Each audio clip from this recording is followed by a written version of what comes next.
Welcome to Financial Therapy Café, where this one thing we do.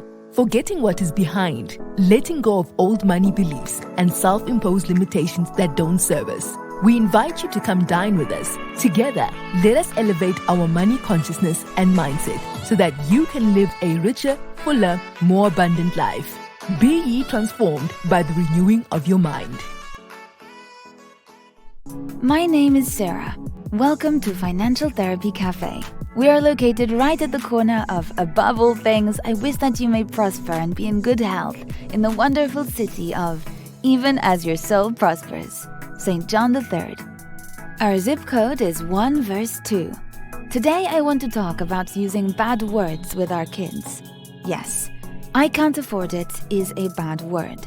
Let me explain. Most of us adults have lots of money hang-ups, mostly because of what we were told as children. If you want to raise the next generation, you have to have a healthy relationship with money. Please stop telling your kids you can't afford it. I'm not saying lie to your child. I'm saying use every opportunity to educate your child about managing finances and the value of money. When you say, I can't afford it, unconsciously you're saying, poor me. Children pick up on that. Most times interpret it to mean that you're bitter and you're not happy about your financial situation. It conveys negativity and passiveness. In admitting you can't afford something, you put yourself in a passive position. You have no control over your own destiny. Things are beyond your control. Children then grow up thinking they too have no control over finances. This could very well be the start of your child's emotional issues with money. What then should we say instead of, I cannot afford it? Well, that depends on the age of the kid. With a toddler, for instance, you don't want to talk about finances and choices. Rather, you want to offer firm limits. Just say no, said in a matter-of-fact tone. Don't explain, don't apologize. Don't use a harsh tone, there's no need for any of that. Just lay down the law. You are teaching your toddler that sometimes the answer is no. Between the ages of 3 to 8 years is old enough to ask why, which can be a trap. You don't want to go into a long-winded explanation that gives the child an opportunity to argue. At this age, the kids will argue over anything. It's enough to say, this isn't a priority item, or that's not in this week's budget. And then hold your ground. Bringing up how many kids in the world are suffering and how lucky they are won't help. To them, it's just blah, blah, blah. Older children or teens have reached the point where they can understand financial planning and responsibility. Let's say your child asks for something beyond your means. Instead of saying, I can't afford that, you might say, that's more than I'm willing to spend. Or even, if you can find a better price, I might be willing to buy this for you. In doing so, you are teaching your kids that they do have a choice.